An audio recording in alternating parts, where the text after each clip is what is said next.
Jadi kita dapat ilmu baru nih ya. Ada sedekah mentok, ada orang sudah mentok baru sedekah gitu ya.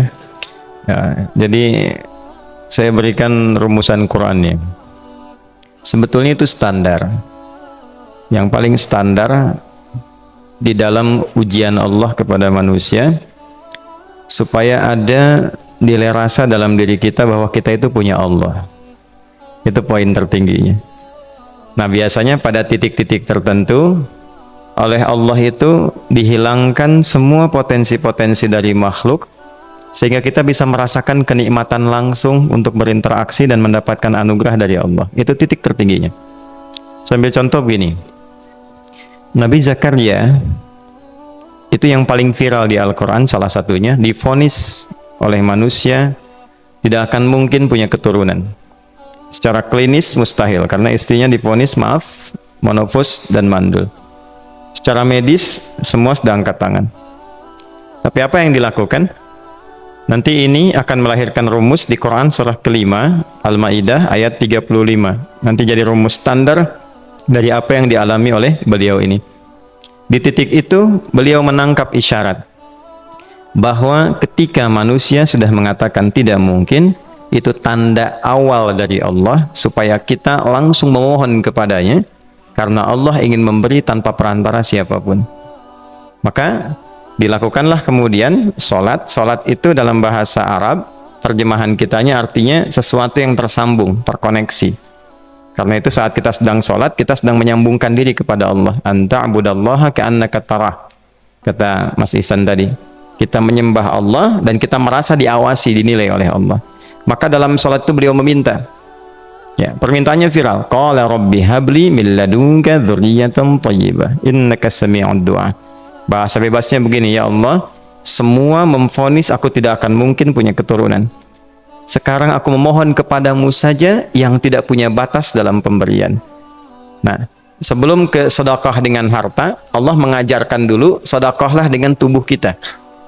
Karena tidak semua orang boleh jadi memiliki harta, tapi semua orang punya potensi untuk menggerakkan tenaganya untuk meminta.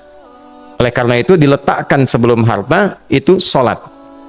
Kenapa rukun Islam yang kedua sholat, selanjutnya zakat? Karena tidak semua orang bisa mengeluarkan harta. Kalau tidak ada satu pun mentok di harta, maka gunakan tubuh kita untuk menunaikan sholat. Itu rumus Nabi Zakaria. Maka beliau tunaikan di mihrabnya Maryam, minta ke Allah. Rumus kedua, sebut nama Allah, Asmaul Husna, sesuai kebutuhan kita. Jadi nggak harus 99. Misal, ini mau menuntut ilmu, sekolah, sebut ya Allah ya Alim, pemilik ilmu. Ada persoalan rizki yang ingin kita dapatkan, ya Allah ya Razak. Ada proyek, ada kegiatan yang kira-kira tantangannya tidak mudah, ya Allah ya Al-Fattah. Ini beliau minta karena divonis tidak mungkin, maka meminta kepada Allah dengan nama pemberian tanpa batas, namanya Wahhab. Disingkatnya Hab. Rabbi habli, ya Allah yang tak punya batas dalam pemberian. Mereka memvonis aku punya batasan, maka mohon anugerahkan darimu saja. Jika padamu belum sempat juga terkabul, maka mohon tunjukkan kepadaku dengan cara apa lagi aku mesti meminta. Maka dalam situasi mentok itulah kemudian turun langsung jawaban. Fanadathul malaikatu wa huwa qa'imun yusalli fil mihrab annallaha yubashshiruka bi Yahya. Tolong garis bawah ini. Orang-orang yang langsung memiliki kesadaran saat di titik paling krusial, terendah, dan kita merasa tidak punya apa-apa, lalu ada kesadaran kita punya Allah dan meminta, itu seketika nggak ada sekat, langsung dijawab seketika. Nah, karena itu biasanya di momen tertentu setiap kita itu pasti mengalami peristiwa itu, apapun bentuknya. Nah, itu kalau sudah sampai ke situ itu kode. Jadi di Islam tuh nggak ada pesimis, ya, tidak ada pesimis, dan jangan pernah melarutkan diri pada sebuah vonis sudah ini nggak mungkin, nggak akan dikabulkan. Nah, itu jebakan setan. Karena declare pertama iblis ketika melakukan kesalahan itu kalimatnya jelas. Ana khairum minhu khalaqtani min narin wa khalaqtahu ya min tin. Saya lebih hebat, lebih bagus. Allah nggak mungkin, sudah nggak mungkin ada ampunan lagi. Jadi diteruskan kesimpulan ini karena nggak mungkin katanya diampuni, ya sudah bermaksiat saja.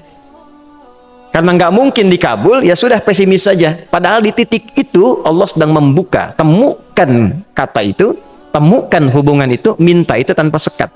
Maka seketika malaikat turun menyampaikan, doamu dijawab. Itu sedang berdiri, baru selesai doa, belum selesai sholat, belum salam. Turun malaikat mengatakan, Allah kasih kabar, kamu akan punya anak, langsung namanya dari Allah Yahya. Jadi Yahya itu pemberian Allah. Ya, pemberian Allah. Yahya artinya hidup. Yang mustahil menurut manusia, lahir seorang bayi dari rahim perempuan yang divonis menopause dan mandul, kata Allah jadi dan hidup. Nah, rumus itu nanti terus dialami oleh para nabi, puncaknya di era Nabi Muhammad SAW, nanti melahirkan panduan di Quran surah 5 ayat 35. Ya ayyuhalladzina amanu ittaqullaha wabtaghu ilaihil wasilah. Perhatikan kalimatnya dengan detail ya. Hei semua orang yang masih merasa punya iman, tuh iman kita disentuh. Jadi kalau mengalami persoalan di titik nadir terendah, itu yang disoal oleh Allah imannya dulu. Kamu masih punya iman nggak? Orang beriman nggak mungkin pesimis. Orang beriman nggak akan putus asa. Orang beriman nggak akan bunuh diri. Imannya ditanya dulu. Katanya kau beriman, iman kamu di mana? Kalau masih punya iman, kata Allah, ini ujian dari saya supaya kamu nyebut saya. Katanya ingin mendekat, kata Allah kan? Ittaqullah. Nah ini rumusnya.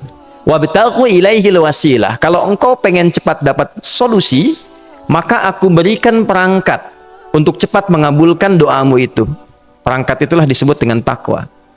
Nah, takwa itu ada urutan 240 kali disebutkan dalam Al-Quran, dibagi pada 3 segmen. Segmen ibadah ritual, segmen ibadah sosial, satu lagi segmen rumah tangga. Ya, karena itu tinggal cari aja di ibadah ritual, misalnya sholat. Bangun tahajud malam, minta sama Allah, dekatkan diri kita. Salah satu kasusnya Nabi Zakaria. Ya, itu poin yang pertama. Yang kedua nanti ada maliyah sosial, itu yang tadi dipraktekkan, sedekah dengan harta. Ya, tidak harus banyak, yang penting Allah minta apa, ikhtiarkan, nggak akan dilihat berapapun nilainya. Yang dilihat itu ada nggak kemampuan mengimplementasikan imannya, itu poinnya. Titik itu, ya. Yang ketiga nanti di keluarga. Urutan pertama orang tua. Kata Ibnu Abbas radhiyallahu taala anhuma, tidak ada satupun aku melihat amalan tertinggi yang menarik perhatian Allah untuk memberikan ampunan pada orang tobat atau mengabulkan doa dengan cepat kecuali berbakti pada orang tua. Dan kisahnya viral sekali di Al-Bukhari, 3 orang terjebak dalam gua, kemudian tertutup batu besar karena berteduh hujan, tapi tertutup batu besar. Lalu ketiganya mendorong, tidak pernah bisa mengeluarkan tenaga yang mampu mengeluarkan mereka dari batu itu. Gak bisa gerak. Satu di antara 3 orang ini mengusulkan, sudah, ini tanda dari Allah. Jangan gunakan kekuatan kita lagi, kita diminta menggunakan kekuatan yang Allah berikan. Coba kita cari amalan rumus takwa tadi. Satu di antara 3 itu mengatakan, ya Allah, saya punya seorang ibu. Setiap kali saya berangkat kerja, saya akan selalu siapkan hidangan untuk ibu, khusus untuk susu sebelum tidur, itu saya yang minumkan langsung kepada beliau. Itu berlanjut selama hidup saya seperti yang kau ketahui. Satu kali, saya pulang dari kantor, dari pekerjaan, ibu saya sudah tertidur. Sementara susu belum diminum. Dan kami putuskan tidak ada yang berani menyentuh susu dan minuman makanan kecuali ibu terlebih dahulu. Maka saya putuskan memegang nampan susu di samping ibu yang tertidur dan menunggu beliau bangun. Tiba beliau bangun tengah malam, saya berikan susunya tanpa saya katakan saya telah menunggu cukup lama untuk memberikan susu itu. Ibunya nggak dibangunkan, dibiarkan istirahat dengan nyaman. Begitu bangun, diberikan susu tanpa komen sedikit pun. Nggak bilang, mas betulnya udah lama tadi nungguin deh. Ya, langsung diberikan. Seketika ibu senang istirahat dan lalu mengatakan pria ini, ya Allah, jika engkau ridha dengan amalku ini, maka mohon bebaskan kami dari kungkungan batu ini. Lalu ketiganya berikhtiar mendorong, yang tadinya tidak punya kekuatan, seketika batu itu menggelinding dan membebaskan 3 orang itu. Nah itu persegi dalil yang sebetulnya jadi pedoman hidup. Dalil itu kan pedoman bahasa Arabnya. Pedoman berkehidupan. Kita di Islam itu lengkap. Jadi kalau kita mengalami kasus itu dimanapun, ya, baik di kedudukan, di usaha, di pengetahuan, sudah mau ngapalin mentok gitu ya, itu ujian.